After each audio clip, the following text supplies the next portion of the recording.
Good evening sir. Good evening. Ayush, हाँ हाँ। Start करें।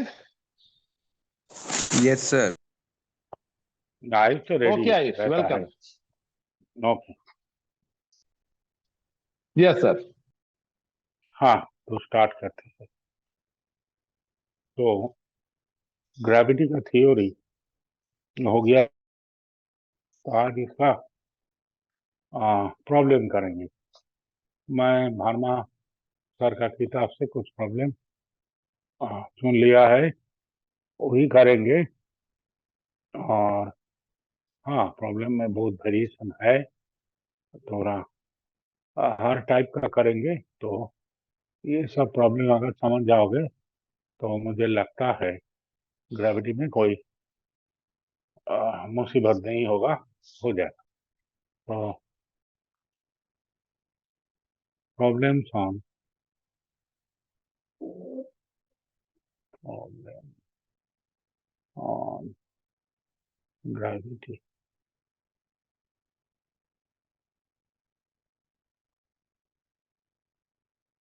तो भानुमा सर के किताब से करेंगे प्रॉब्लम।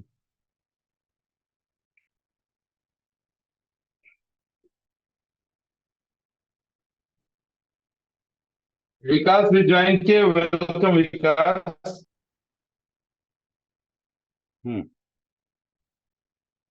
तो यहाँ से शुरू करते हैं प्रॉब्लम नंबर 5।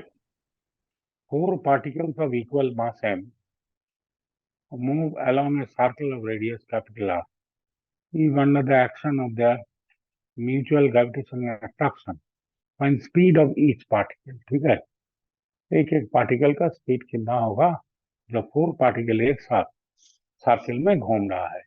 ठीक है, ये है आज का पहला प्रॉब्लम। तो यह है भानुमा सर का किताब का प्रॉब्लम नंबर 5। यहाँ से 16 प्रॉब्लम मैंने चुन लिया है। मुझे लगता है ये 16 प्रॉब्लम करेंगे तो सीख जाओगे। अच्छा, वीडियो क्वालिटी आज अच्छा नहीं लग रहा है। तो सबसे पहले देखो, ये एक साथ ठंडा है ना, थोड़ा हाथ जम गया। ये 4 पार्टिकल है, ये इस सर्कल में घूम रहा है। ठीक है, 4 particle each of mass capital M। ठीक है, एंड ये रेडियस है R। तो ये जो पार्टिकल सब each of mass है M, तो पार्टिकल जब घूम रहा है तो एक पार्टिकल के ऊपर कितना फोर्स आता है, चलो पहले कैलकुलेट करेंगे। तो ये M, इस M को अट्रैक्ट करेंगे इस दिशा में। ठीक है ना, और ये M इसको इस दिशा में, ये M इसको इस दिशा में अट्रैक्ट करेंगे। तो इसको हम F1,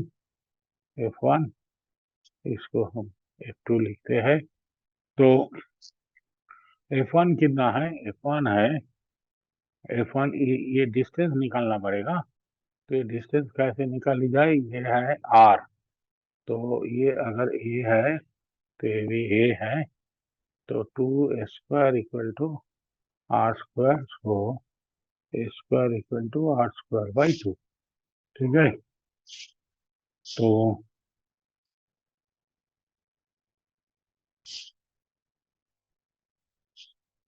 2 स्क्वायर, ये है A और ये, तो ए बन जाता है R बाई रूट 2।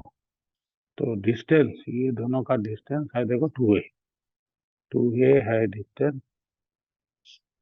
तो 2a बन जाता है रूट 2R। ठीक है, तो अब F1 कितना होगा, F1 होगा G M1 M2 का मतलब M square by root 2R का होल स्क्वायर, तो 2R स्क्वायर। तो ये जो F1 और ये F1 90 डिग्री एंगल में काम कर रहा है। तो ये दोनों का अगर रिजल्टेंट है F, तो A हो जाएगा root over of f1 square plus f1 square equal to √2 f1, तो ये हो जाएगा √2 से मल्टीप्लाई करेंगे तो gm स्क्वायर इंटू √2 बाई ये हो जाता है 2r स्क्वायर। यह है f और f2 ये तो ये डिस्टेंस लेना पड़ेगा, 2r है डिस्टेंस, तो gm स्क्वायर बाई 2r इसका होल स्क्वायर, तो आता है gm square by 4r square. तो टोटल फोर्स होता है, टोटल फोर्स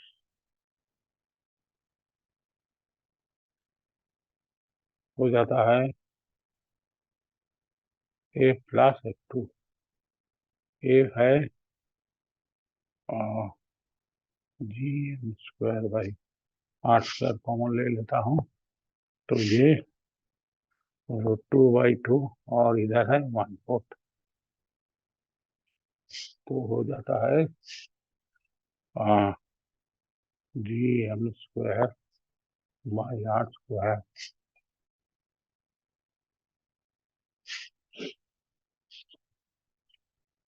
इंटू 2√2 प्लस 1/4। तो ये है टोटल फोर्स। ये फोर्स क्या करता है, ये इस सर्कल में हर पार्टिकल तो ऐसे घूमता है, तो इसको घुमाने के लिए जो सेंट्रीपिटल फोर्स की जरूरत होता है वही सप्लाई करता है दिस फोर्स। तो अब पूछा है ये स्पीड कितना होगा, find the speed of each particle. तो अगर स्पीड है v, तो mv स्क्वायर बाई r, क्योंकि r is the radius of the circular path, equal to force, तो g m square by r square into 2 plus 1/4।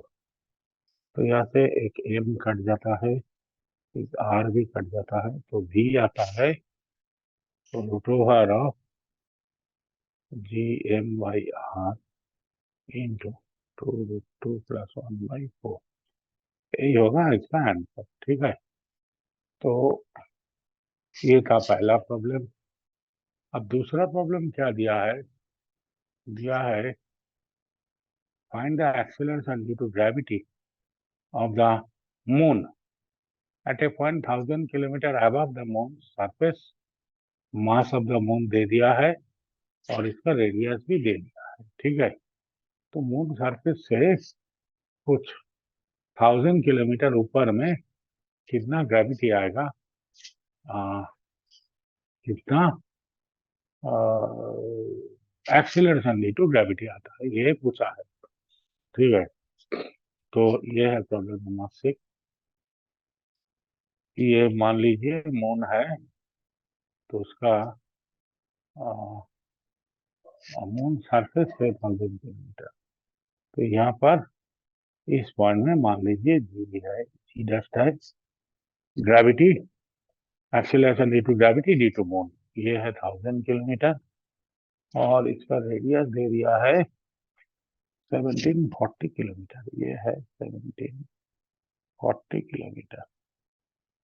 तो अब इधर एक मास को रखेंगे तो उसके ऊपर फोर्स आएगा mg dash equal to G mass of moon दिया है 7.4 इंटू 10⁻22 kg, तो जी mm बाई डिस्टेंस स्क्वायर, तो डिस्टेंस है देखो 1740 इंटू 10⁻³ प्लस 1000 10⁻³ इसका स्क्वायर।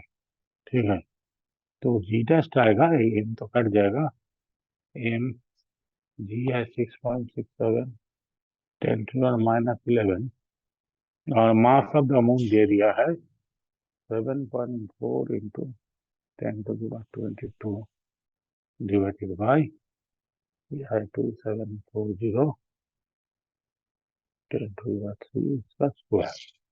ठीक है, तो कैलकुलेटर चाहिए। कैलकुलेटर से करेंगे तो ये आएगा, सर वहां पे 1740 होगा ना? नहीं ये इसको 1000 ऐड कर दिया, 1000 था ना, 1740 प्लस 1000 तो अच्छा ठीक है 2740 सर। हो जाएगा ना। हाँ, तो ये कैलकुलेट करेंगे तो आएगा रफली 0.66 मीटर पर सेकंड। ठीक है, ये हो गया, ये इजी था। तो अब चलो नेक्स्ट प्रॉब्लम देखते हैं। Two small bodies of masses 10 kg and 20 kg are kept at a distance 1 meter apart and released, assuming that only mutual gravitational forces are acting when the speed of the particles, when the separation becomes 0.5 metre, 1 metre distance में रख दिया दो particle को, वो आपस में जो gravitational force काम कर रहा है उसी की वजह से एक दूसरे के करीब आ गए, और जब डिस्टेंस आधा हो गया तब वो पार्टिकल दोनों का स्पीड पूछा है कितना होगा। ठीक है, यही है प्रॉब्लम। तो 58, 50।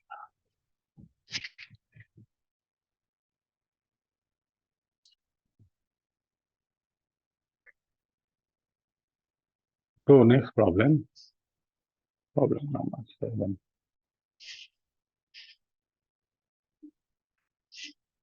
तो पार्टिकल इधर इधर था, ठीक है, ये दोनों का डिस्टेंस था m1 m2 ये, और ये है 20 kg। ये दोनों, इसका स्पीड कम होगा तो ये ज्यादा जाएगा, तो थोड़ा सा हटेगा और ये ज्यादा जाएगा। तो ये है फाइनल पोजीशन m1 m2 का। पहले डिस्टेंस था 1 मीटर, और फिर इधर आ गया तो डिस्टेंस हो गया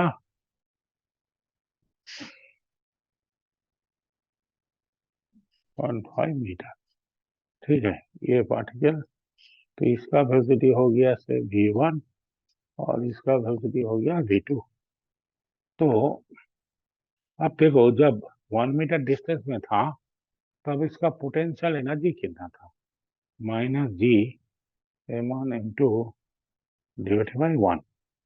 और जब 0.5 मीटर में आ गया तब g m1 m2 divided by 0.5, that is -2 g m1 m2।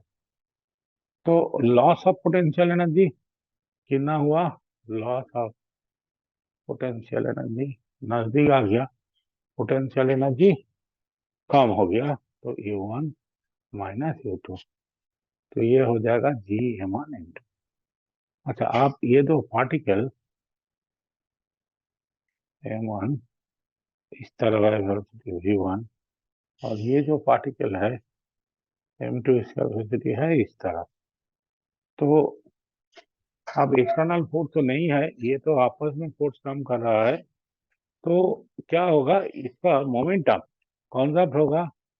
तो m1 v1 minus m2 v2 equal to initial momentum, initially तो ये रेस्ट में था, ठीक है ना, तो initial momentum equal to 0, therefore m1 v1 equal to m2 v2।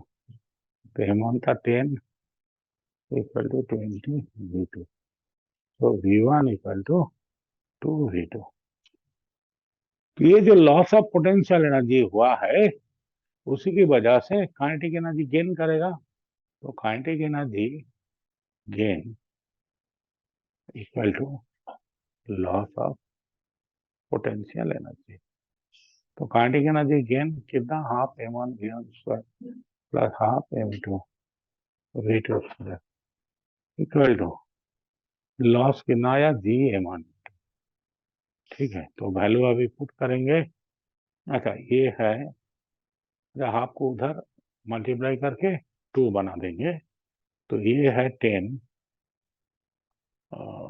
अच्छा इधर ही रख देते हैं 10 इंटू V1 का मतलब है 2V2, तो 4V2 square plus half into 20 into V2 square equal to G into 10 into 20। G का वैल्यू पुट करना ही पड़ेगा, तो ये यहाँ से आता है 5 और ये यहाँ से आता है 10, तो ये होता है 5 इंटू 4 20 और ये 10, तो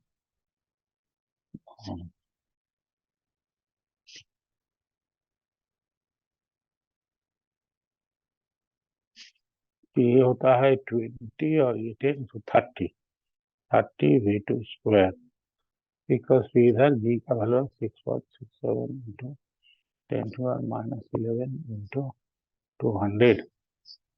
तो इसको करेंगे कैलकुलेटर से, तो V2 आता है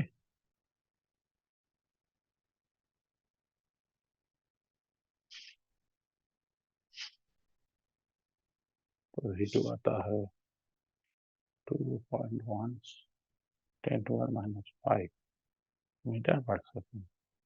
देयरफॉर V1 इसका डबल है, तो 4.2 into 10 to power minus 5 metre पर सेकेंड, ठीक है ना। ये तो इतना नजदीक आने में बहुत टाइम लगेगा। तो ये हो गया। अच्छा, तो नेक्स्ट प्रॉब्लम है प्रॉब्लम नंबर 8। इसमें क्या बोला कि ए सेमी सर्कुलर वेयर,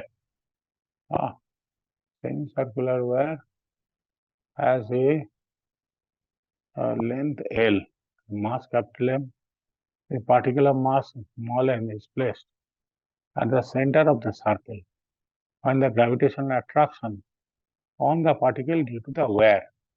ठीक है, सेमी सर्कुलर वेयर, उसका सेंटर में पार्टिकल को रख दिया, तो कितना आएगा ग्रेविटेशनल फोर्स, यही पूछा है।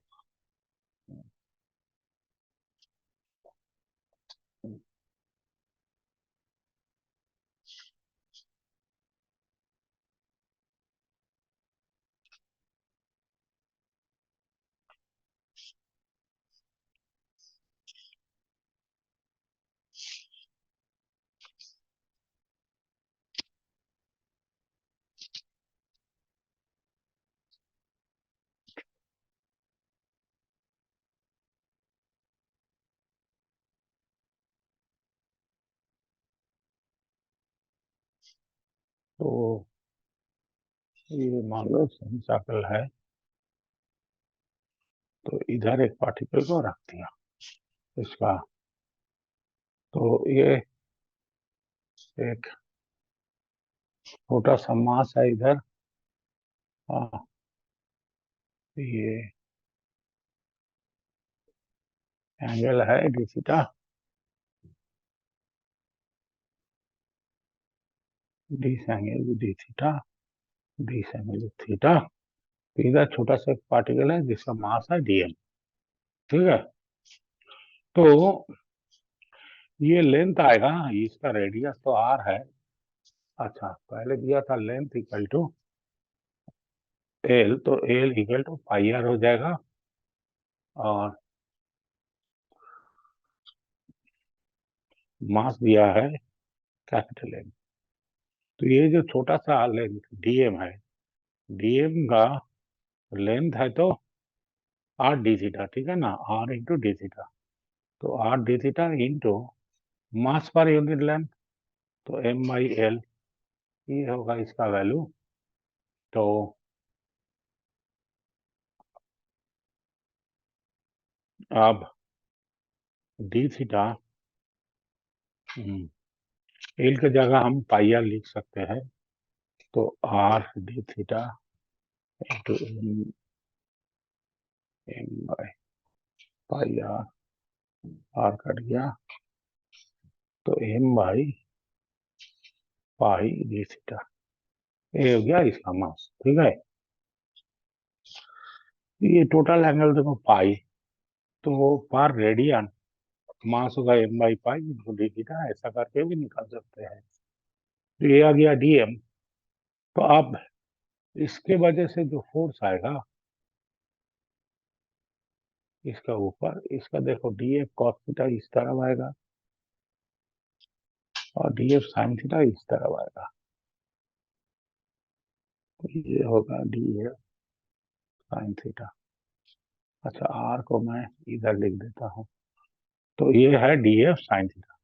तो देखो इधर एक पार्टिकल लेने से इधर भी df cos थीटा आएगा, तो df cos थीटा काट जाएगा, तो उसे ऐड होगा df sin थीटा।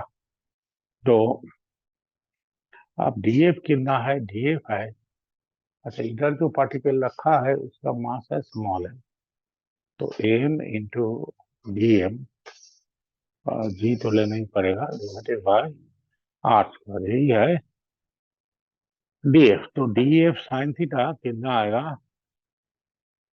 आएगा g small m by r square, dm का वैल्यू है m by pi D theta और इसके साथ एक साइन थीटा, ठीक है ना।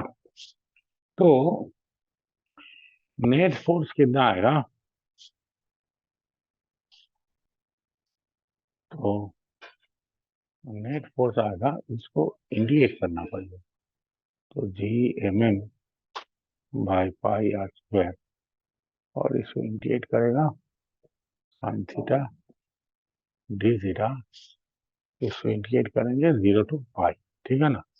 इधर वैल्यू है 0, जब घूम के इधर आएगा तो पाई, और नहीं तो 0 to पाई बाई 2 करके 2 से मल्टीप्लाई करने से भी आए, तो G M M by pi R square into, ये तो होता है minus cos theta 0 to pi, pi put करने से 1 सो कॉस पाई का वैल्यू -1, इधर माइनस है प्लस हो जाएगा, कॉस 0 का वैल्यू 1, तो टोटल हो जाएगा 2, ठीक है।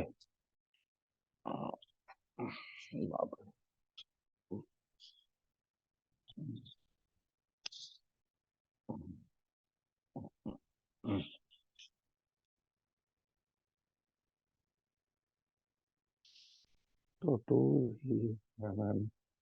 बाई पाई, आर तो प्रॉब्लम में नहीं था, तो आर का जगह हम एल बाई पाई लिख देते हैं, इसका स्क्वायर, तो एक पाई ऊपर चला जाता है, पाई बाई एल स्क्वायर, ठीक है। और इधर एक 2 आता है, तो ये 2 है इधर, तो इंटू 2 लिखना भूल गया था, तो ये होगा इसका आंसर, ठीक है। इतना फोर्स आएगा। अब नेक्स्ट प्रॉब्लम है, ऐसा ही एक प्रॉब्लम है, अरे बाप रे,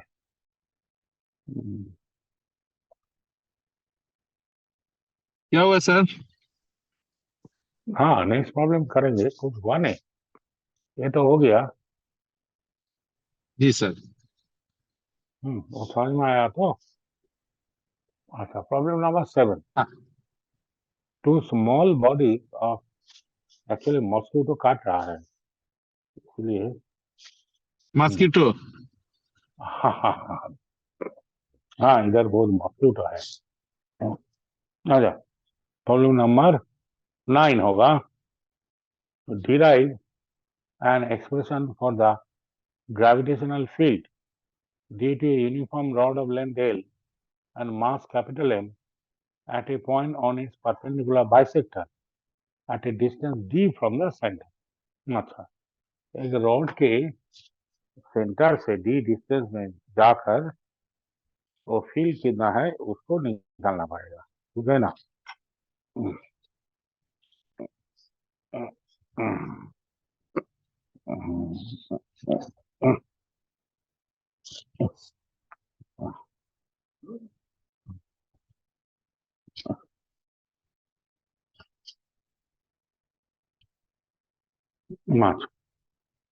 तो आप करेंगे प्रॉब्लम नंबर 9। 9 में क्या दिया है, ये एक रॉड है, ठीक है, इसका सेंटर है इधर सेंटर से डी डिस्टेंस जाना पड़ेगा।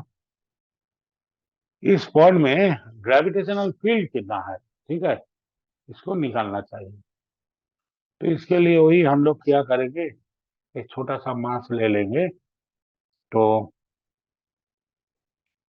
इधर एक्स डिस्टेंस में एक डी एक्स लेंथ ले लिया, ठीक है। इसका टोटल लेंथ है एल और मास है एम, ठीक है, रॉड का।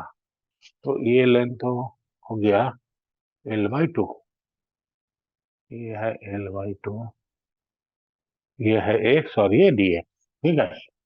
तो इस पॉइंट में अगर ये इधर एक छोटा सा मास तो हम लोग ले ही सकते हैं डी एक्स में, एक मास है dm, ठीक है। तो dm की वजह से इस तरफ आएगा E, इस तरफ आएगा DE। तो इसका भी ये मान लीजिए एंगल है थीटा, और थीटा का मैक्सिमम वैल्यू होगा, इस एंगल को हम अल्फा ले लेते हैं। ये जो पूरा एंगल है अल्फा, अल्फा इज कांस्टेंट। तो ये जो DE है इसके कंपोनेंट इस तरफ आएगा, इस तरफ आएगा। क्योंकि इस तरफ जो कंपोनेंट आएगा इधर एक मास लेने से इधर भी आएगा, तो दोनों कट जाए, तो ऐड होगा सिर्फ डी कॉस थीटा, ठीक है ना। ये है DE कॉस थीटा, ये ऐड होगा। और क्योंकि वर्टिकल कंपोनेंट इस तरफ और इधर एक पार्टिकल लेने से ऑपोजिट आएगा, तो कट जाएगा। तो अब DF सबसे पहले देखते हैं DM कितना है। DM है DX into mass per unit length, ठीक है। तो mdx/L, ये है DM। तो DE कितना होगा, DE होगा, अच्छा इस डिस्टेंस को हम Z लेते हैं, Z। तो DE होगा GDM डिवाइडेड बाई Z²। तो DE cos थीटा कितना होगा, DE cos थीटा होगा GDM by Z² cos theta. अब DM तो है, अच्छा DX G इंटू DM है, देखो mdx/L।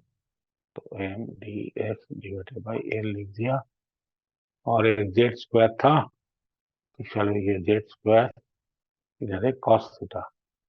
तो DM की जगह mdx/L लिख दिया, G/Z² cos थीटा है। अच्छा अब देखो ये तो हम लोग थीटा में इसको कन्वर्ट करेंगे, ठीक है ना। तो x/d, x/d इक्वल टू देखो x/d हो गया tan थीटा। तो dx इक्वल टू कितना होगा, d तो उधर चला जाएगा, d into sec² theta d theta, ऐसा आएगा, ठीक है। तो ये हो जाएगा dx का वैल्यू। अच्छा अभी z को तो हटाना पड़ेगा, z उसको फिर तो d/z, देखो d/z है बेस बाई, ये तो है cos theta, so 1/z equal to cos theta by d। तो ये सब वैल्यू हम लोग पुट करेंगे। तो Gm/L, ठीक है। अच्छा इधर ds की जगह d into sec² theta d theta put कर दिया। अच्छा इधर Z² है, Z² का मान लो cos² थीटा बाई d², ठीक है। अच्छा इधर एक बॉर्डर बना देता हूँ। तो dx की जगह d sec² theta d theta, ये हो गया cos² थीटा बाई d²। अब क्या रह गया, एक cos थीटा रह गया, तो इंटू एक cos थीटा, ये हो गया ना पूरा। अब sec² थीटा ये तो कट जाएगा, एक d कट जाएगा, हाँ। तो फाइनली ये क्या रह गया,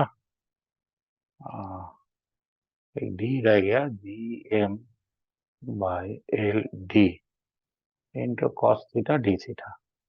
बस आधा काम तो हो गया। अब इसको हम इंटीग्रेट करेंगे 0 टू अल्फा करके 2 से मल्टीप्लाई करेंगे, क्योंकि अपर पोर्शन के लिए 0 टू अल्फा और लोअर पोर्शन के लिए आप माइनस ले सकते हैं। नहीं, ऐसा नहीं करेंगे, हम डबल कर देंगे, ठीक है ना।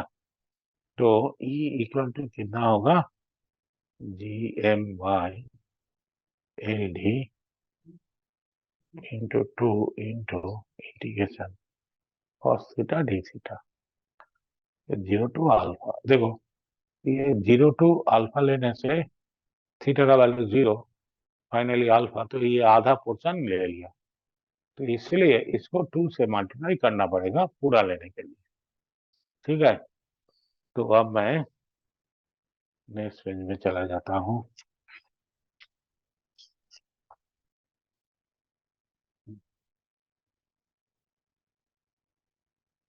तो E इक्वल टू हो गया G M by L D into 2 integration 0 to, अच्छा कॉस थीटा, तो ये होता है साइन थीटा और इसका लिमिट है 0 टू अल्फा।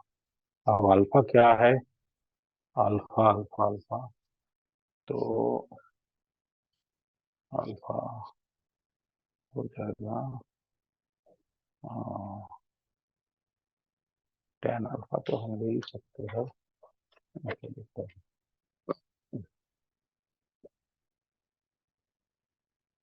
ये हो गया 2gm by L into D into sine alpha, ठीक है।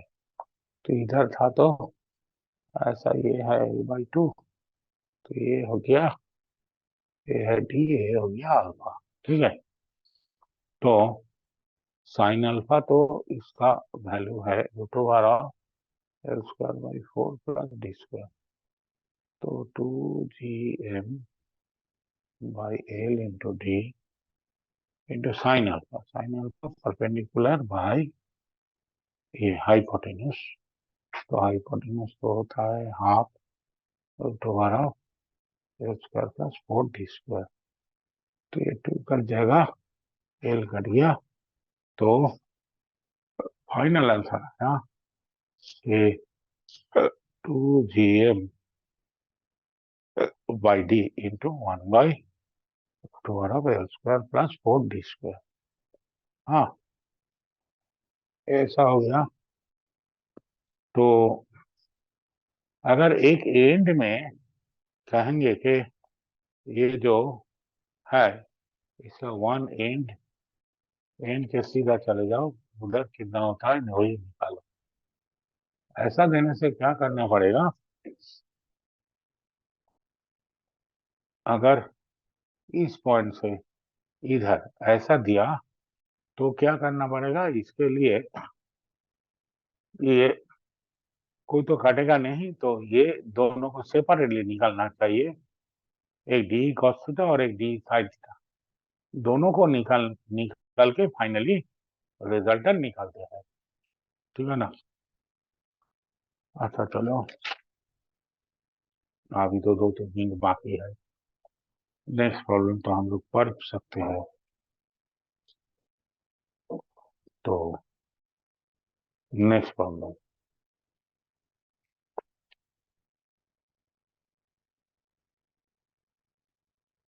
नेक्स्ट प्रॉब्लम क्या दिया कि a tunnel is dug along a chord of the earth at a perpendicular distance r by 2 from earth's center, ठीक है। The wall of the tunnel may be assumed to be frictionless. Find the force exerted by the wall on a particular mass m when it is at a distance x from the center of the tunnel, ठीक है। तो tunnel का centre से x distance दूर में, ये है problem number 12।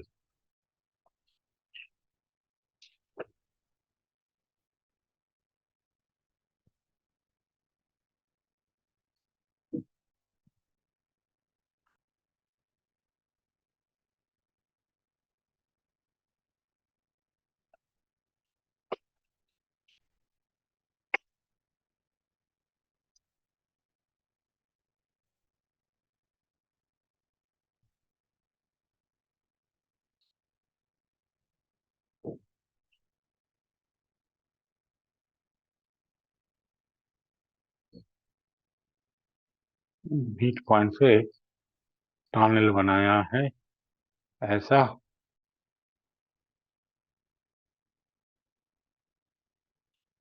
ये है r/2, दिस इज r/2। तो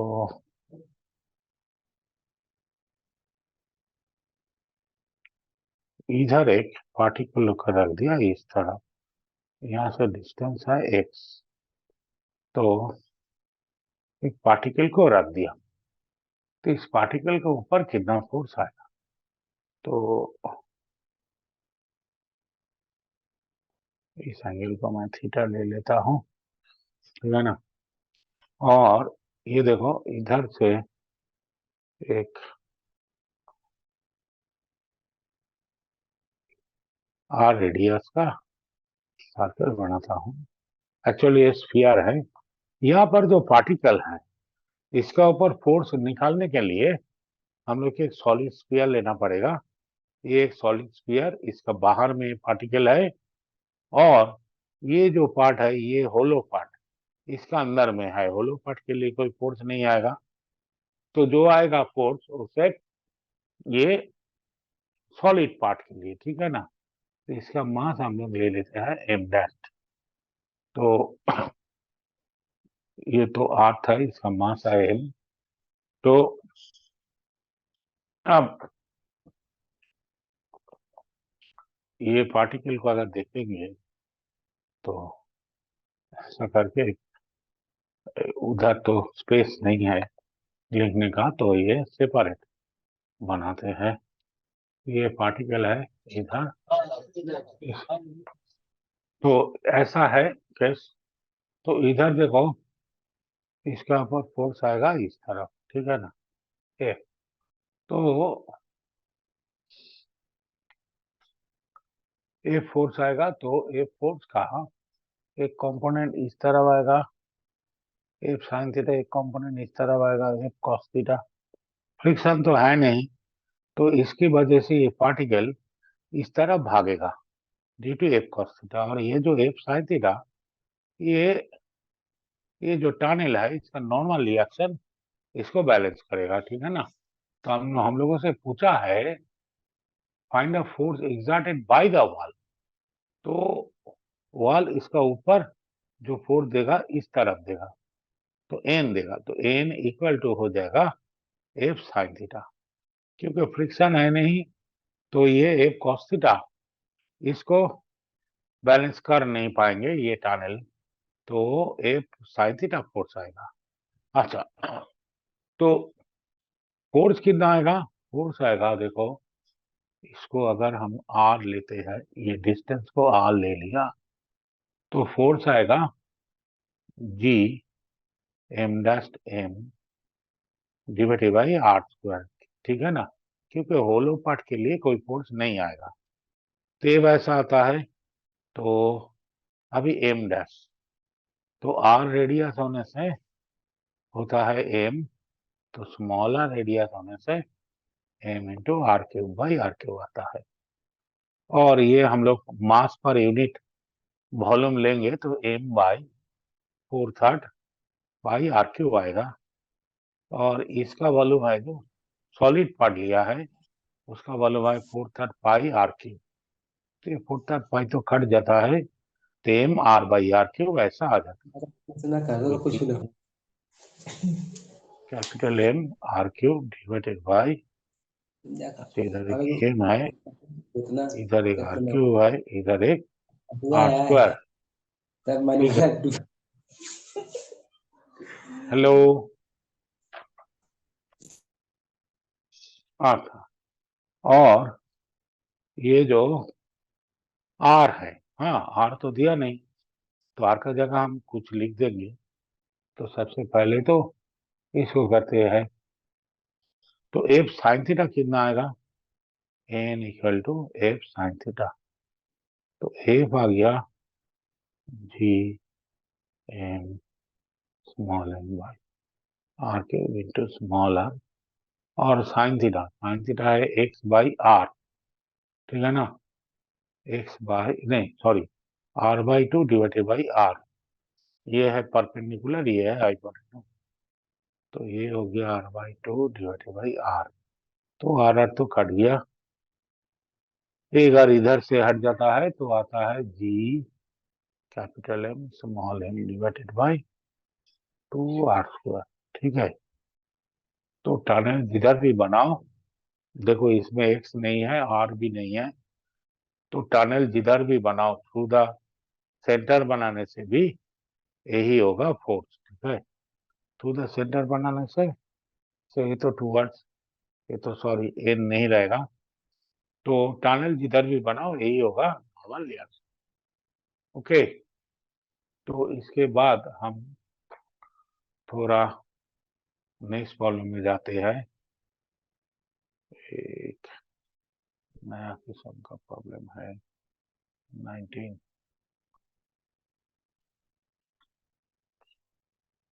हाँ, यही एक प्रॉब्लम है जो करने में बहुत दिक्कत होता है, लेकिन प्रॉब्लम बहुत इजी है।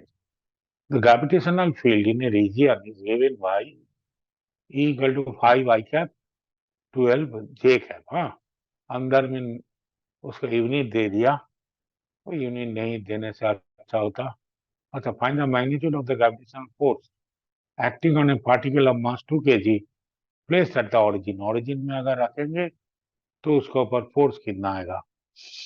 Find the potential at a point 12, 0, 12 meter, 0 and 0, 5 meter. If the potential at the origin is taken to is 0.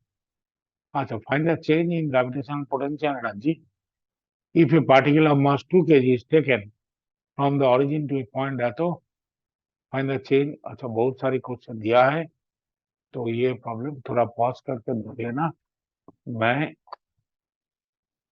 इसको करता हूँ। ठीक है ना, तो पानी पीना पड़ेगा, गला सूख गया।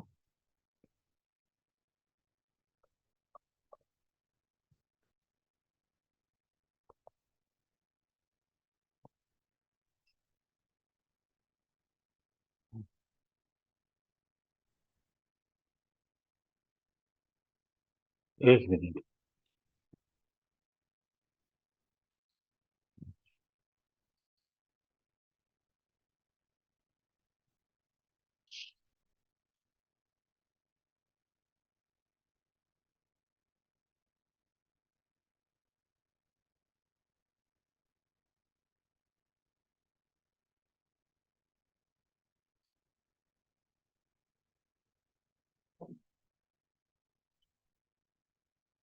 मास दे रहा है 2 kg। ए इधर पूछा force on a particle mass 2 kg। तो देखो ई का मतलब है न्यूटन पर KG, that is force per unit mass. तो इधर 2 kg का ऊपर कितना फोर्स आएगा, एम इंटू ई आएगा।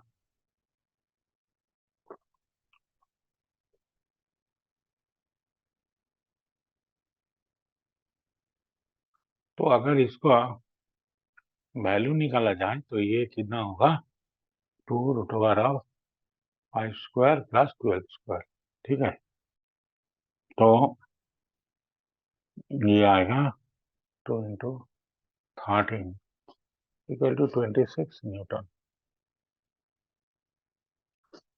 अब बी में पूछा है कि चेंज ऑफ पोटेंशियल, ऐसा पूछा है। हाँ, बी में पूछा है, देखो कि find the potential at points 12 and 5, 12, 0 and 0, 5 if the potential at the origin is taken to be 0।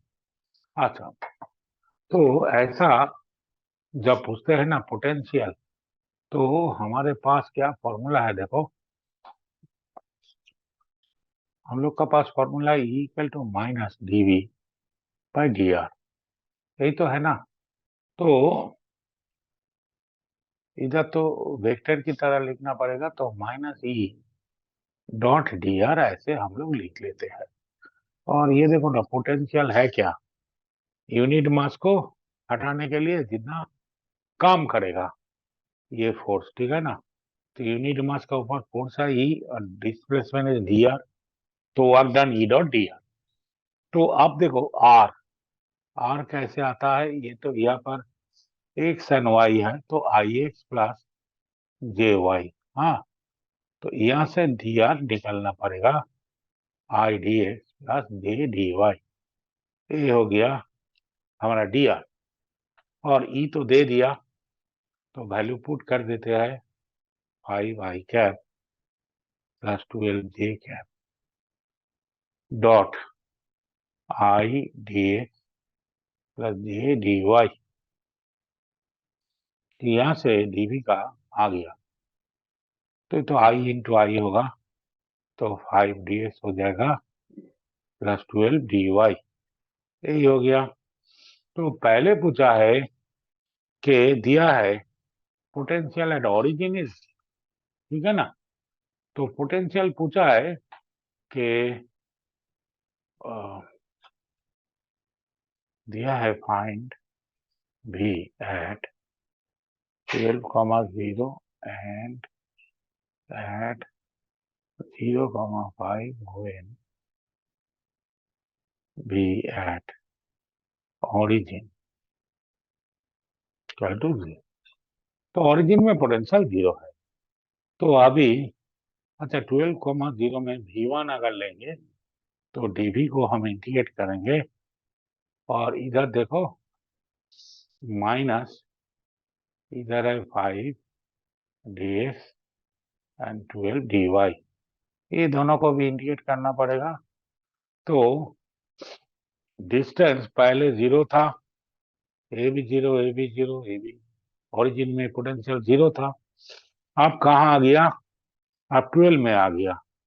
और ये देखो इसका तो कोई वेरिएशन नहीं हुआ, ये तो 0 में था, 0 ही है।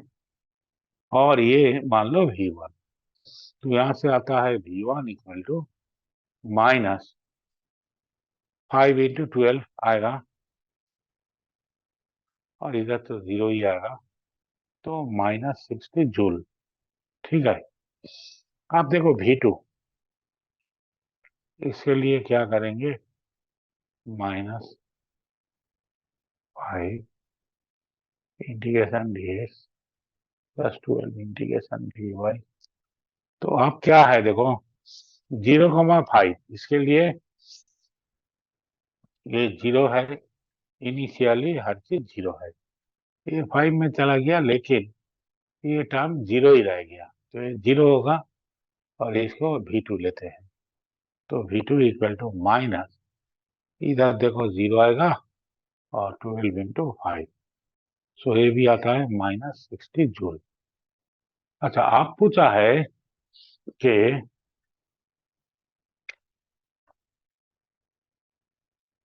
find the potential at, find the change in gravitational, अच्छा, find the change in gravitational potential energy if a particular mass 2 kg is taken from the origin to 12,5। आप 12,5 में जाएंगे तो क्या होगा, अच्छा ये बी पार्ट था, और हाँ ये बी पार्ट था। अब सी, तो 12,5 में जाएंगे, तो सबसे पहले हम पोटेंशियल डिफरेंस निकाल लेते हैं, equal to minus 5 integration D X plus 12 integration D Y. तो आप पूछा है 12,5 में जाएंगे, तो इनिशियली हर चीज तो 0 था, तो इधर चला गया 12 में, और इधर चला गया 5, ठीक है ना, तो इधर आएगा V3, तो V3 इक्वल टू आता है माइनस, ये 60 प्लस 60 करके 120 आएगा, माइनस 120 जूल आता है। तो आप पूछा है कि चेंज ऑफ पोटेंशियल एनर्जी, ठीक है ना, तो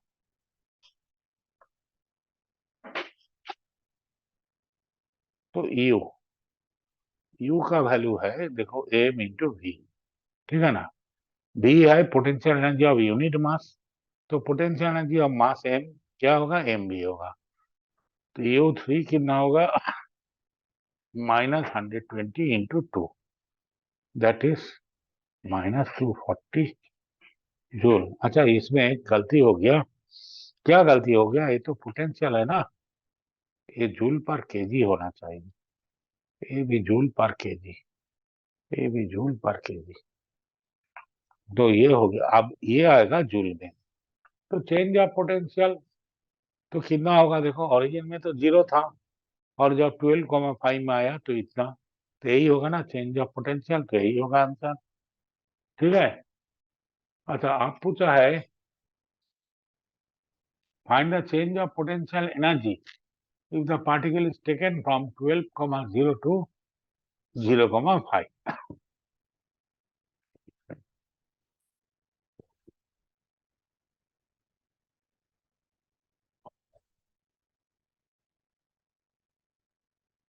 सही हाल ले जाते हैं। हाँ, तो चेंज ऑफ पोटेंशियल कितना होता है यही पहले देखते हैं। ये हो गया, ये फाइनली मान लो V2, और ये तो V2 माइनस V1। देखो, दोनों ही तो -60 था, तो ये हो गया 0। तो चेंज ऑफ पोटेंशियल एनर्जी कितना होगा? वो भी तो 0 ही होगा, क्योंकि इसको 2 से मल्टीप्लाई करने से 0 ही होगा। तो ये हो गया ये पार्ट। अब इसका उल्टा प्रॉब्लम है, ये दोनों प्रॉब्लम जहां पर v का चेंज लाना है, तो dv equal to minus E dot D R करके लेते हैं। ठीक है। अब एक प्रॉब्लम करेंगे जहां पर हम लोग को ई तक जाना होगा। दिखाते हैं ये जो प्रॉब्लम है, इसमें the gravitational potential in a region is given by f equal to 20x plus y, so that the equation is dimensionally correct. Find the, अच्छा ये क्यों पूछा, ये तो मुझे समझ में नहीं आया। Dimensionally correct. अच्छा, भी में क्या आता है? जूल पर केजी। एक्स तो एक्स एंड वाई तो मीटर में आए, तो न्यूटन मीटर हो गया जूल। और अच्छा ठीक है, find the gravitational field at point X Y. Leave your answer in terms of unit vectors I J K. Calculate the magnitude of gravitational force on a particle of mass 500 gram placed at the origin. ठीक है। तो इसमें पहले problem में ई दिया हुआ था, भी पूछा था। अब इसमें भी दे दिया, ई लाना पड़ेगा। ठीक है ना। तो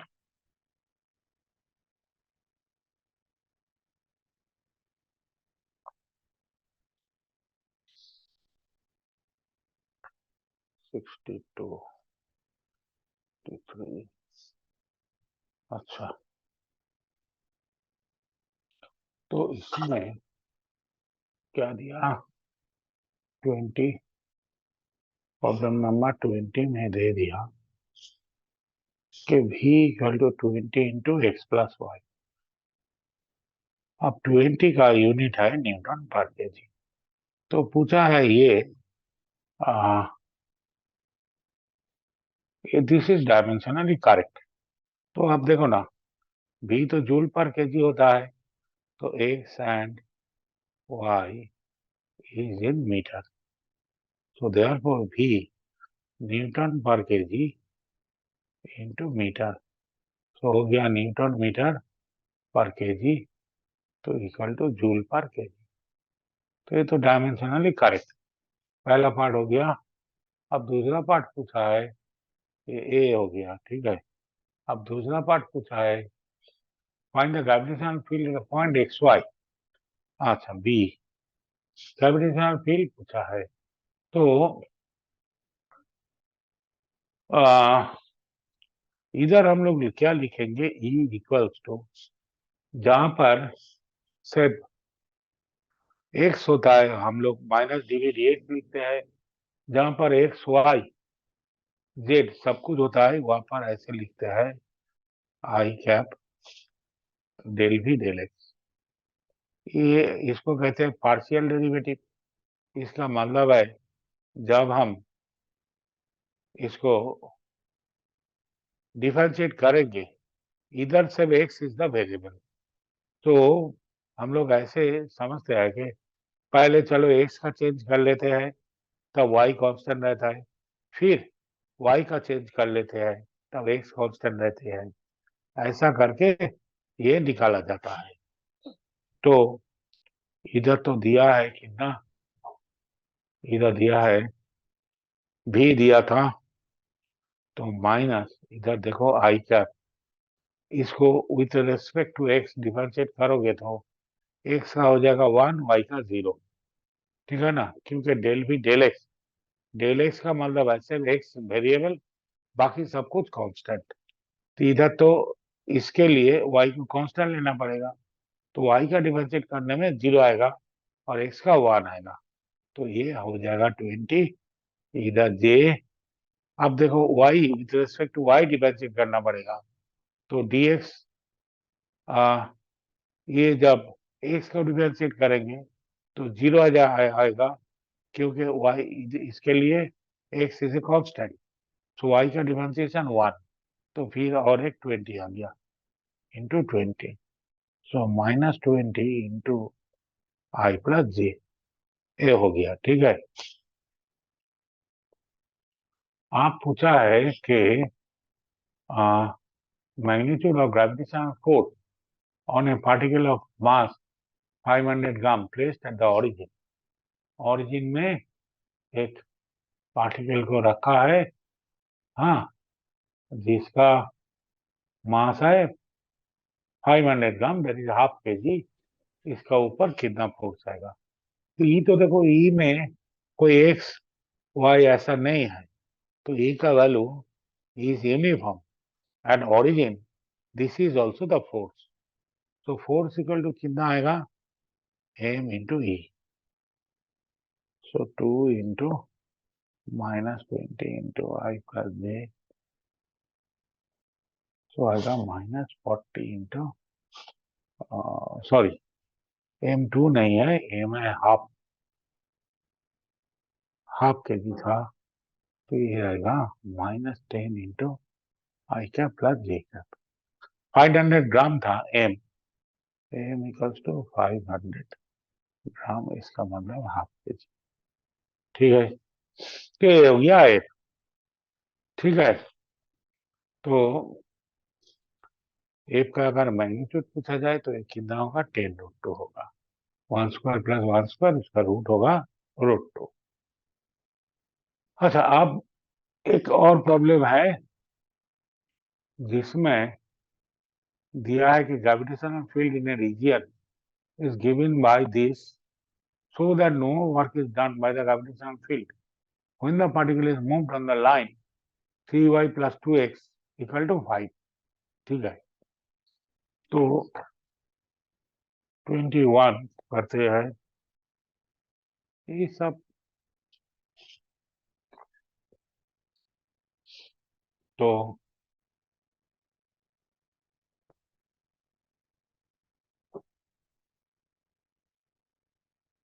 अच्छा, ई दिया है ऐसा, ई ऐसा दिया है कि ये है ई, ठीक है, तो ये होगा 3j कैप, इधर x और इधर y, और ये है 2i कैप। तो ये ऐसा दिया है, और देखिए एक स्ट्रेट लाइन का इक्वेशन दे दिया है, ये स्ट्रेट लाइन ऐसे जाते हैं, हाँ, इस स्ट्रेट लाइन का इक्वेशन दिया है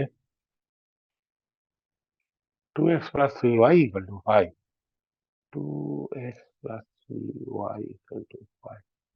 एक्चुअली क्या हुआ, ये एंगल ना 90 डिग्री बन गया, तो अगर तुम ई इस तरफ है तो ये तो 90 डिग्री, तो हर जगह ई तो ऐसा है, परपेंडिकुलर है, तो इस लाइन के ऊपर से कोई किसी को ले जाओ तो वर्क डन कितना होगा, 0 होगा ना, क्योंकि a work done equal to M into E dot D X. तो फोर्स और डिस्प्लेसमेंट के बीच में एंगल है 90 डिग्री। अच्छा, तो ये 90 कैसे हुआ? इसको ले लेता है θ1, इस एंगल को लेता है θ2। तो θ1 देखो, tan θ1 ये कितना आता है? इसका स्लोप 3/2 हो जाता है। और ये जो tan θ2 हो कैसे आएगा? 2x + 3y = 5। इसको हम 3y = -2x + 5 लिख सकते हैं। तो y = -2/3 x + 5/3। तो इसका स्लोप हो गया tan θ2 आ गया -2/3। तो ट्रिगोनोमेट्री में हम लोग देखे हैं कि जब स्लोप m1 × m2 -1 आता है तब 90 डिग्री होता है। इधर क्या है देखो, tan θ1 × tan θ2, यह दोनों का स्लोप। तो 3/2 × -3/2, तो यह आ जाता है -1। Therefore, the line that is E is perpendicular to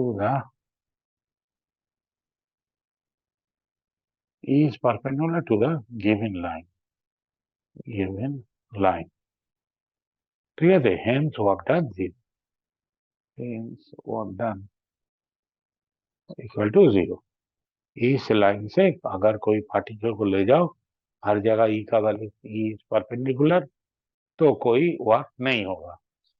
ठीक है, तो अब चलो नेक्स्ट प्रॉब्लम देखते हैं।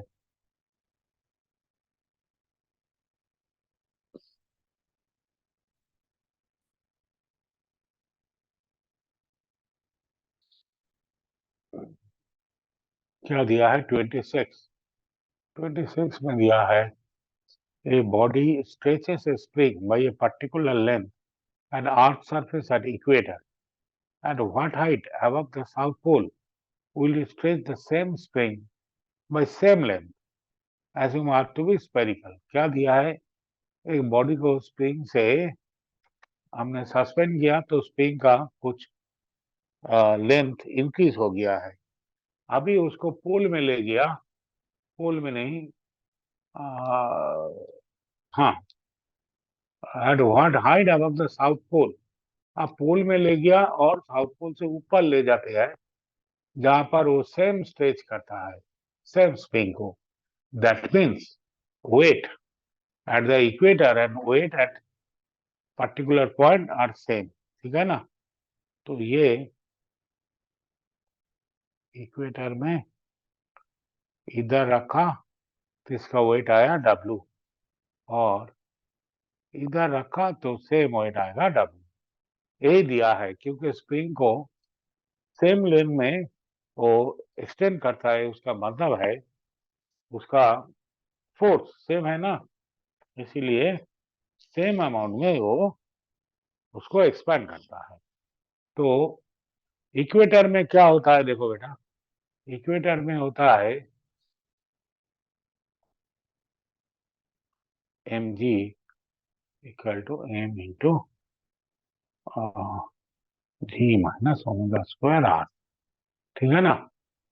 और इधर इक्वेटर में ऐसा होता है mg डैश, सॉरी, और इधर अगर g डबल डैश है तो उधर क्या होगा? mg डबल डैश = इधर होगा m × g × 1 - 2h/r।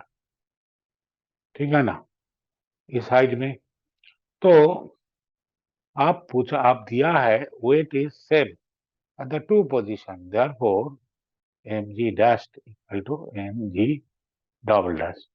तो हम लोग तो m को काट देते सकते हैं, तो यहाँ से आता है g - ω²r = इधर क्या है? g × 1 - 2h/r आ जाता है। इधर g - ω²r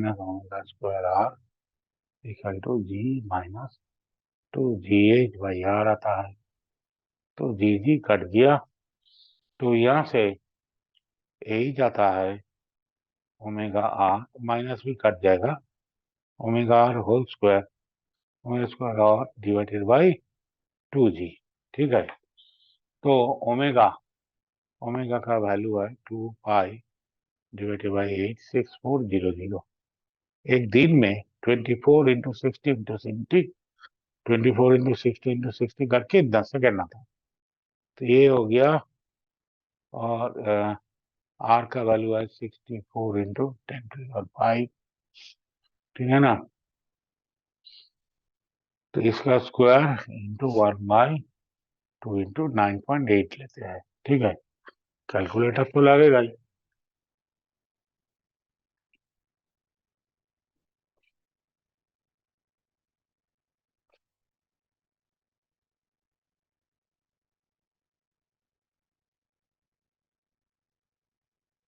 तो ये आता है 11.11051 इतना मीटर, दैट इज रफली इक्वल टू 11 किलोमीटर।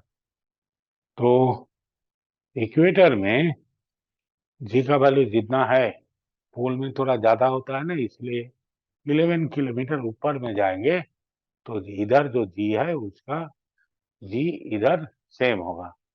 ठीक है, अच्छा प्रॉब्लम था। अब नेक्स्ट प्रॉब्लम देखते हैं। ये बहुत पुराना एक प्रॉब्लम है, लेकिन इम्पोर्टेंट है इसलिए लिया। 27 at what rate should the earth rotate so that the apparent g at the equator become 0? g का वैल्यू 0 होना चाहिए। ठीक है, बढ़िया क्वेश्चन है सर, हाँ गुड क्वेश्चन। हाँ, ये लेकिन बहुत पुराना क्वेश्चन है। हाँ, ये बहुत सालों से आ रहा है। अच्छा, what is the length Yes, of sir. The day in this situation? जितना जोर से घूमेगा सेंट्रीफ्यूगल फोर्स उतना ज्यादा होगा, तो Yes. वेट 0 हो जाएगा। ठीक है, बाहर की तरफ जाने की कोशिश करेगा। तो ये अर्थ है, अभी बहुत जोर से घूम रहा है। ऐसा घूम रहा है कि इस तरफ इधर एक मास को रखा, इसका ऊपर सेंट्रीफ्यूगल फोर्स आता है एम ओमेगा स्क्वायर आर, और इधर आता है एम जी। तो ये दोनों सेम हो गया। जी 0 का मतलब है ये दोनों सेम, तो एम जी इक्वल टू आता है M omega square R, that is G equal to, तो इफेक्टिव जी इज 0, है ना। जी डस्ट इक्वल टू, तो G minus omega square R आता है, तो जी डस्ट को 0 पुट करने से भी सेम आता है, G equal to G omega square R. तो यहाँ से ओमेगा कितना आएगा, ओमेगा आएगा √जी/आर। तो जी को 10 लेने से इजी हो जाता है, 6400 इंटू 1000। तो यहाँ से आता है 1/800 इतना रेडियन पर सेकेंड। एक आंसर आ गया। अब मानमा का आंसर से नहीं मिलेगा क्योंकि मानमा सर ने इधर 9.8 लिया है।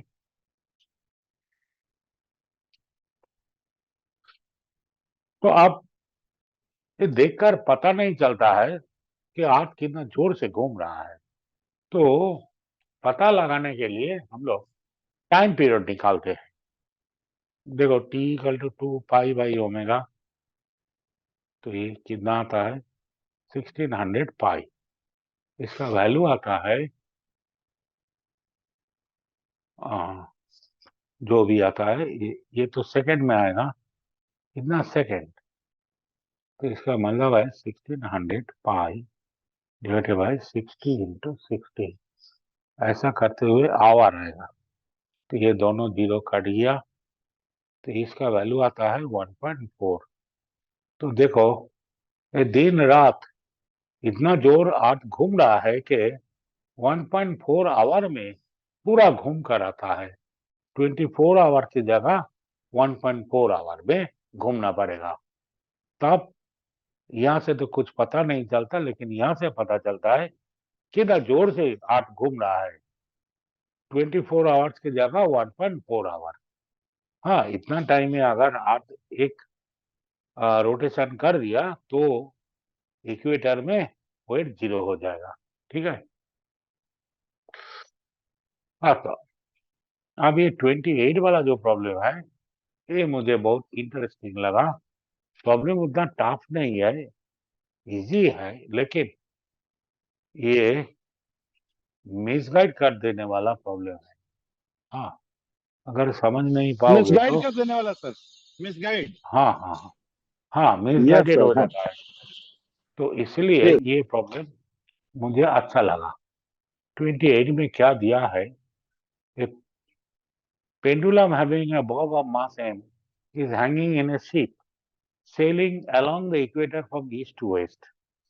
When the ship is stationary, वो जाएगा ईस्ट टू वेस्ट, जब स्टेशनरी है तब।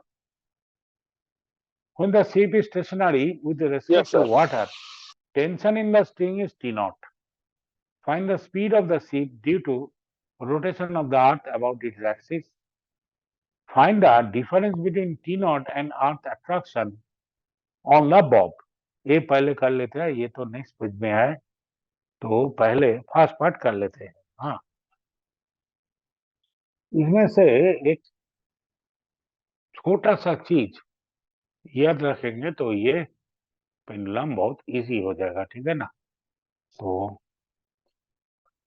एक्चुअली पेंडुलम में क्या होता है, पेंडुलम जब ऑसिलेट करता है तब हम लोग क्या करते हैं, यहाँ पर भी स्पीड ले लो भी, तो यहाँ पर अगर टेंशन है टी, तो डाउनवर्ड एम जी काम कर रहा है, तो T minus M G is the net force toward the centre. ये होता है M V square by L. ठीक है ना। तो ये ऑसिलेट कर रहा है, लेकिन यहाँ पर जो पेंडुलम दिया है ये ऑसिलेट नहीं कर रहा है। ठीक है ना। तो ये है, ये तो जब ऑसिलेट करता है तब का फॉर्मूला। अच्छा, ये शिप ऐसे जाता है। हाँ, ये जाता है, शिप इधर है, अभी तो with respect to water static condition में है। तो इस तरफ अर्थ, जैसे कि अर्थ रोटेट करता है ओमेगा लेकर, तो इसका स्पीड होगा ओमेगा इंटू आर। तो ए पार्ट तो हो गया कि velocity of ship with respect to earth center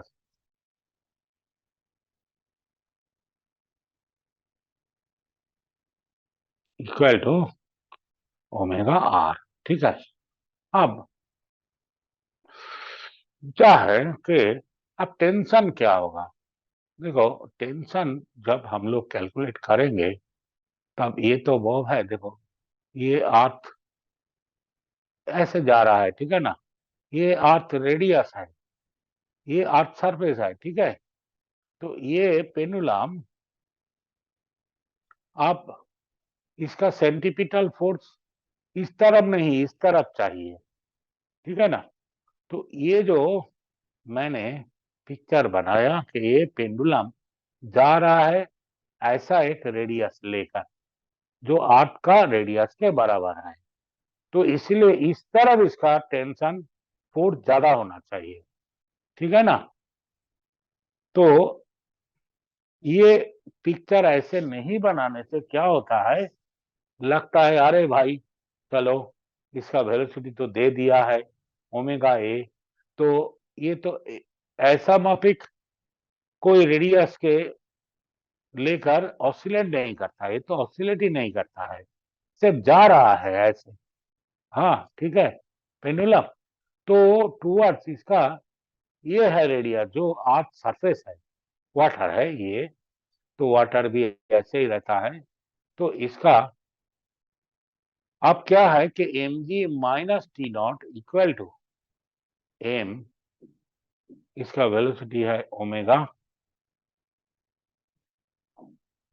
अच्छा, एम ओमेगा स्क्वायर आर लिख देते हैं, ये भी तो होता है ना।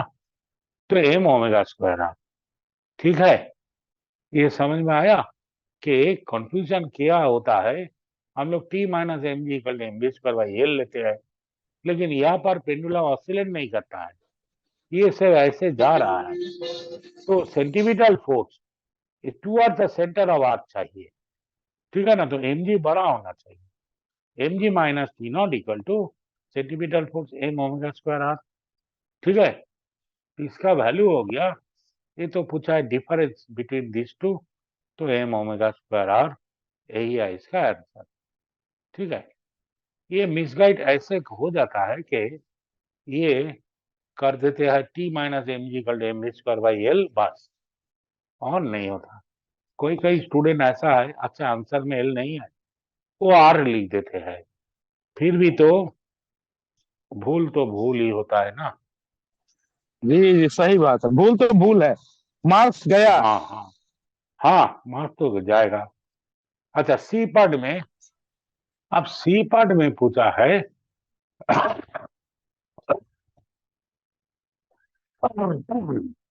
गलती करेंगे तो सी पार्ट का आंसर नहीं आएगा। If the ship sails at speed v, what is the tension, ठीक है ना। तो इसका बाकी पार्ट इधर है, तो इसको, हाँ, what is the tension in the string, angular speed of earth rotation is omega, radius दे दिया है r, ठीक है ना। तो आप तो पूछा, बोल दिया था कि शिप किधर जा रहा है विद रेस्पेक्ट टू वाटर, ये आर तो इससे वेस्ट से ईस्ट की तरफ घूम रहा है आर, तो ये शिप ऑपोजिट डायरेक्शन में जा रहा था, ठीक है ना। Ship is sailing from east to west, ये ईस्ट से वेस्ट की तरफ जा रहा है। तो सी पार्ट में देखा जाए तो इजी है, अगर हमको पता चले कि सही क्या है तो प्रॉब्लम इजी है, प्रॉब्लम टॉप नहीं है। लेकिन वही है, मुसीबत है कि स्टूडेंट लोग भूल कर देते हैं। अच्छा ये इधर शिप है, शिप जा रहा है इस तरफ, उससे वेलोसिटी v, और अर्थ का वेलोसिटी है omega A, sorry omega R. तो देखो omega R is very large, क्योंकि ओमेगा आर जितना होता है वो तो 24 आवर्स में घूम कर आता है, कोई भी शिप 24 आवर्स में घूम नहीं सकता है पूरा, ठीक है ना।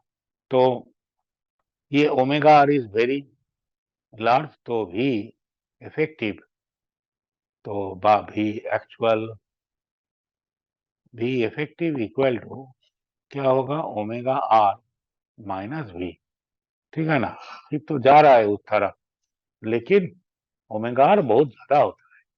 ओमेगा आर का भी कितना होता है, मुझे एक बार कैलकुलेट करने की इच्छा होता है, जल्दी हो जाएगा। ओमेगा आर तो है, ओमेगा है 2 पाई डिवाइडेड बाई 86400, ये है ओमेगा, इंटू आर है 64 इंटू 10⁵, ये आता है 465 मीटर पर सेकेंड, तो इंटू 18 डिवाइडेड बाई 5 करने से ये 1675, हाँ, किलोमीटर पर आवर आता है।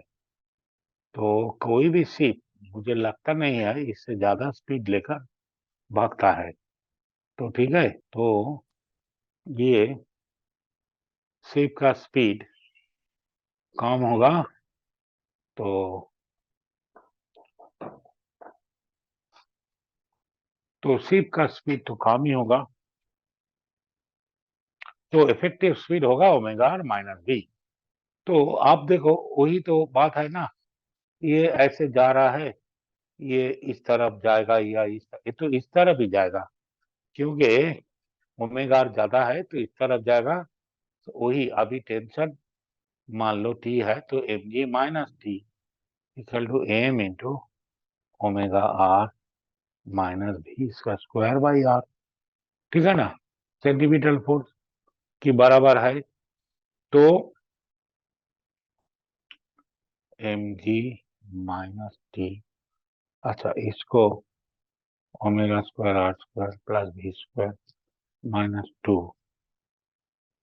भी omega R divided by R, तो यहाँ से आता है एम ओमेगा स्क्वायर आर, ठीक है, इधर है एम जी माइनस टी, तो plus M V square by are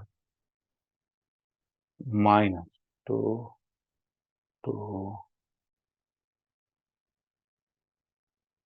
are तो कट जाएगा, तो एम भी ओमेगा, ठीक है। तो आप देखो ये जो एम ओमेगा स्क्वायर आर ये था M G minus T nought, तो उसका जगह हम लोग M G minus T nought लिख सकते हैं, टी नॉट इक्वल प्लस ये होता है M V square by R minus two M V omega, तो एक एम जी कट जाता है तो टी आता है, माइनस से मल्टीप्लाई कर देंगे तो ये प्लस हो जाएगा और ये हो जाएगा minus M V square by are और ये हो जाएगा plus two M V omega, ठीक है। तो इसमें वर्मा सर का किताब में जो आंसर है इसमें ये पढ़ नहीं है, actually this is very small, उधर अप्रोक्सीमेटली टी नॉट प्लस ये दिया है, actually M V square by R is very small, R देखो ह्यूज, ठीक है ना, तो ये बहुत ही छोटा सा टर्म है, तो इसको हम नेग्लेक्ट कर सकते हैं, लेकिन मैंने नेग्लेक्ट नहीं किया, तो मेरा आंसर ये है, ठीक है। तो ऐसा आएगा, तो ये सिर्फ मिसगाइड कर देने वाला प्रॉब्लम था, तो चलो अभी अगला प्रॉब्लम क्या हाँ था? अगला प्रॉब्लम, हाँ, the moon takes about 27.3 days to revolve around the earth in a nearly circular orbit of radius this, calculate mass of the earth, ठीक है। देखने में लगता है क्या प्रॉब्लम है रे भाई, मून से क्या लेना देना, तो मून प्रॉब्लम नंबर 30, मून क्या करता है, तो मून का टाइम पीरियड है 27.3 डेज, इसको अगर हम सेकेंड में कन्वर्ट करेंगे तो इंटू 86400 इतना सेकेंड आएगा, तो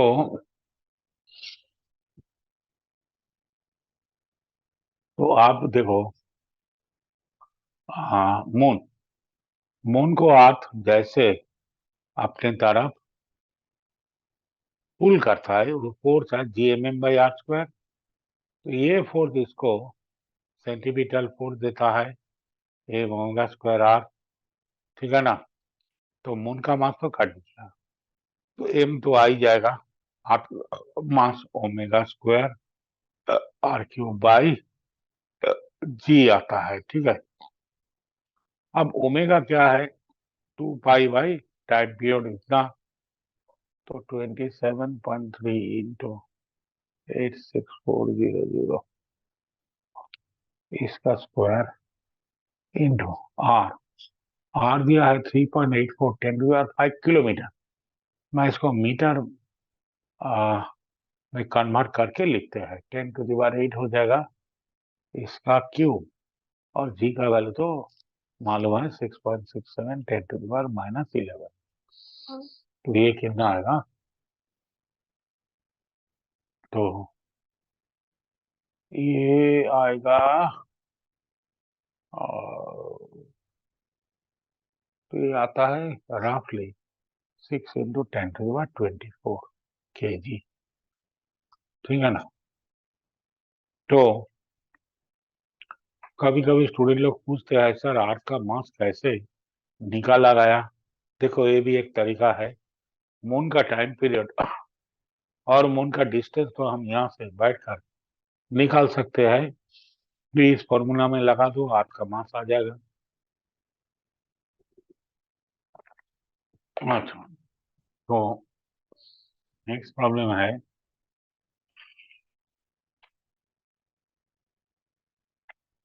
34, आज मुझे लगता है हम्म, जी सर। थोड़ा टाइम बच जाएगा। हाँ चलो देखते हैं। जो जो प्रॉब्लम मुझे अच्छा लगा उसी को तो लिया मैं। आयुष को समझ में आ रहा है तो? Yes sir. आयुष तो अच्छा स्टूडेंट है। ओके आयुष। आयुष का एक बढ़िया चीज है कि उसको डाउट होने से पूछ लेता है। हाँ तो डाउट तो नहीं हुआ। अच्छा, what is the true weight of an object in a geostationary satellite that weighted exactly 10 newton at earth pole? हाँ, नॉर्थ पोल। तो नॉर्थ पोल में जी को 10 लेगा और क्या करेगा? तो ट्रू वेट पूछा है। अब जियोस्टेशनरी सैटेलाइट में हम लोग जानते हैं कि हर चीज वेटलेसनेस कंडीशन में है। वेटलेसनेस कंडीशन जो लगता है वेट नहीं है लेकिन वेट है। वेट है इसकी वजह से वो घूम रहा है अर्थ के चारों ओर। वेट जीरो होने से तो घूमता नहीं। जैसे कि लाइट, तुम सैटेलाइट से टॉर्च लाइट निकाल के लाइट जला दो, वो तो घूमेगा नहीं, वो तो सीधा चला जाएगा क्योंकि मास नहीं है, वेट नहीं है। तो सैटेलाइट का भी वेट है उधर, कम है लेकिन है। उसका जो अंदर जो जो चीज है हर चीज का वेट है। वो जो वेट है उधर उधर जी का वैल्यू बहुत कम है, जी डस्ट बहुत कम है, तो उसकी वजह से वेट कम है। तो वो जो वेट है वो सेंटीमीटर फोर्स की सप्लाई करता है, ठीक है ना। वेट नहीं होने से तो सेंटीमीटर फोर्स नहीं आएगा, इसलिए घूमेगा नहीं। तो लेकिन जो वेट वो एक्सपेंस हो जाता है सेंटीमीटर फोर्स क्रिएट करने के लिए, तो वो इसलिए वो वेट हम लोग को पता नहीं चलता। जैसे कि ऊपर से किसी चीज को गिरा दो, जब तक गिरेगा उसका वेट जीरो होगा, क्योंकि वेट तो जीरो नहीं है लेकिन दिखाएगा नहीं। जैसे कि एक बॉटल ले लो, बॉटल में पानी भर दो, प्लास्टिक का बॉटल, वो थोड़ा सा छोटा छोटा ही और उसको होल कर दो, तो देखोगे तुम इधर जब पकड़ के रखा होल से पानी निकल रहा है, ठीक है ना। आप उसको गिरा दो ऊपर से, तो जब तक गिरेगा पानी नहीं निकलेगा होल से, क्योंकि हर चीज वेटलेसनेस कंडीशन में है। क्योंकि उसका जो वेट है वो जी एक्सीलरेशन क्रिएट करने के लिए लगे हुए हैं, तो इसीलिए उसका वेट और कोई दूसरा काम नहीं करेगा, तो हम लोग को दिखाई नहीं देगा। क्या करना चाहिए? एक प्लास्टिक का बोतल ले लो, पानी भर दो और उसमें होल बना दो एक दो, एकदम नीचे में, जोर से पानी निकल के आएगा, आप ऊपर से छोड़ दो, और जब तक गिरेगा होल से पानी नहीं निकलेगा। क्योंकि उसका तो वेट है इसलिए वो गिर रहा है विद एक्सीलरेशन जी। लेकिन वो वेट तो अभी एक्सीलरेशन क्रिएट करता है, तो पानी को कैसे होल से निकालेगा? पानी का इफेक्टिव वेट जीरो है, ठीक है ना। तो ये जो आर्टिफिशियल सैटेलाइट में है इसका वेट है, लेकिन वो वेट सेंटीमीटर फोर्स के काम में चला गया, इसीलिए हम लोग को पता नहीं चला कि वेट कितना है। तो मैं क्या किया, जियो स्टेशनरी सैटेलाइट दिया है, तो उसका अर्थ का सेंटर से डिस्टेंस रफली 4.2 इंटू 10⁴ किलोमीटर है। ये लेने से प्रॉब्लम थोड़ा आसान हो जाएगा, और नहीं तो हमको ये निकालना पड़ेगा 7 मीटर, ठीक है। तो आप क्या है, आप उसका जो ट्रू वेट है mg डैश, वो equal to m omega square R है। तो mg डैश यही है ट्रू वेट, तो m omega square R is the true weight, okay. तो इस पार्टिकल का मास है 10 न्यूटन, सॉरी वेट है 10 न्यूटन। तो इसका मतलब है m इंटू 10 इक्वल टू 10, तो m है 1 न्यूटन, 1 kg। तो जो बॉडी का वेट है 10 न्यूटन, उसका मास है 1 kg। तो ये है 1, और ओमेगा, ओमेगा कितना है? ये तो जियो स्टेशनरी सैटेलाइट तो ये तो 8 के साथ साथ घूमता है, 8 का जैसे होता है 2 पाई/86400, ये 24 इंटू 60 24 आवर में एक बार घूम कर आता है। तो ये हो गया 4.2 इंटू 10⁻7। तो ये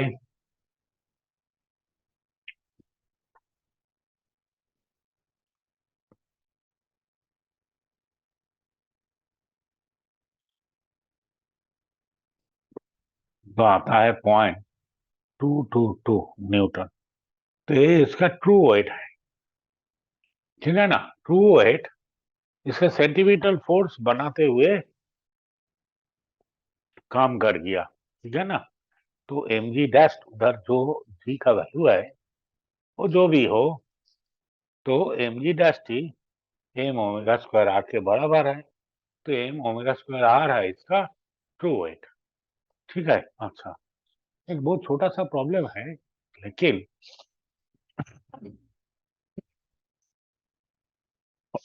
36। अच्छा, find the minimum co-latitude which can directly receive a signal from geostationary satellite, ठीक है। अब ये co-latitude क्या है? तो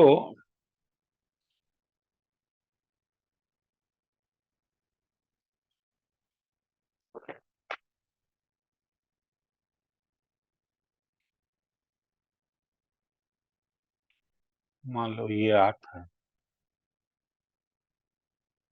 ठीक है। तो यहाँ पर एक सैटेलाइट है इधर, ठीक है। तो कितना एरिया में अपना सिग्नल भेज सकता है, तो इस एरिया में वो सिग्नल भेज सकता है, ठीक है ना। इ- इधर से इधर जितना एरिया आएगा स्फेरिकल बॉडी में, उतना एरिया में वो सिग्नल भेज सकता है। तो ये जो एंगल है ना, ये है सैटेलाइट, ठीक है। ये है सैटेलाइट। तो ये जो एंगल है इसको कहते हैं को लैटिट्यूड, ठीक है। तो ये है जियो स्टेशन सैटेलाइट।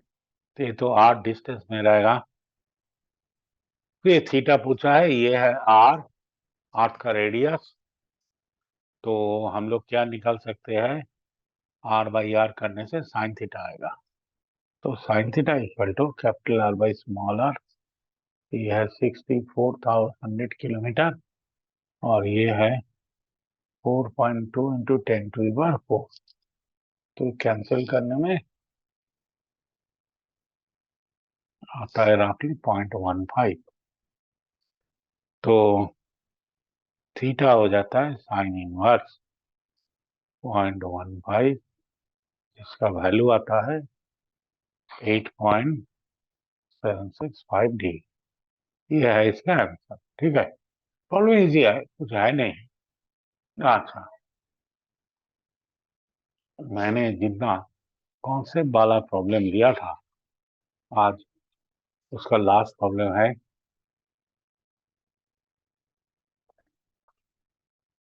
मैं जो प्रॉब्लम चुना है वो थोड़ा टिपिकल है, इसलिए इस प्रॉब्लम को मैंने चुना है। और आज का लास्ट प्रॉब्लम 38। बीच में कुछ प्रॉब्लम है लेकिन वो इजी है। अच्छा, ये particle is fired, problem number 38 पढ़ते हैं। हाँ, is fired vertically upward with a speed of 15 kilometer per second. With what speed will it move in the interstellar space? Assume only Earth gravitational field. तो 11.2 होता है escape velocity, इसको उससे ज्यादा velocity देकर हम लोगों ने फेंका है। तो ये 66।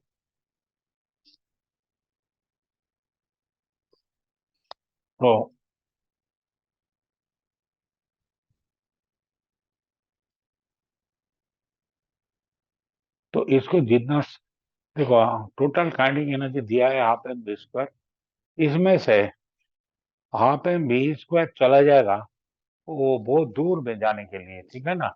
ये है एस्केप वेलोसिटी प्लस जितना स्पीड रह जाएगा, ठीक है। तो ये इतना काइनेटिक एनर्जी रह जाएगा। अच्छा, इधर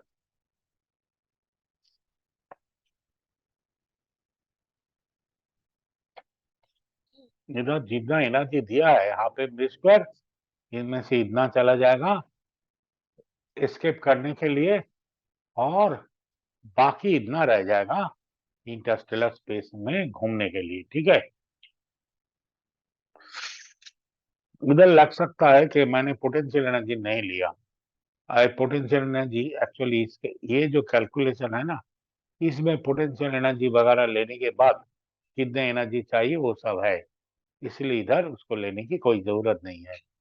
तो V1 स्क्वायर आता है V square minus V square, ये दिया है 15 स्क्वायर, ये हम लोग जानते हैं 11.2 इसके वेलोसिटी होता है, ठीक है ना। यहाँ से V1 आता है रफली 10 किलोमीटर पर सेकेंड, ठीक है। तो इंटरस्टेलर स्पेस में कितना वेलोसिटी लेकर घूमेगा। अच्छा, तो ये मैंने जितना प्रॉब्लम 16 प्रॉब्लम मैंने सिलेक्ट किया था, ये तो सब हो गया। तो आप क्या करें, अगर किसी को कुछ पूछना है तो पूछ सकते हो। और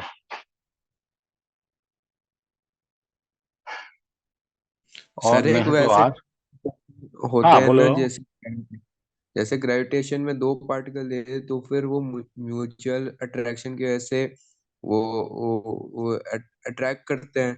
तो फिर उसी में ही फिर पूछ लेता है कि एक पर्टिकुलर टाइम पे ये एक मतलब एक्स मीटर दूर थे, x/2 हो जाएंगे। तो उसमें हम सेंटर ऑफ मास से हम उसको सॉल्व करेंगे। सेंटर ऑफ मास से मैंने तो एक प्रॉब्लम किया है आज ऐसा। सेंटर ऑफ मास तो नहीं लिया, तुम ले सकते क्यों? हो, सेंटर ऑफ मास सेम जगह में है, तो उससे जो आएगा ना वो, तुम जब ये उसका मोमेंटम कंजर्वेशन लगाओगे सेम ही आएगा, है ना।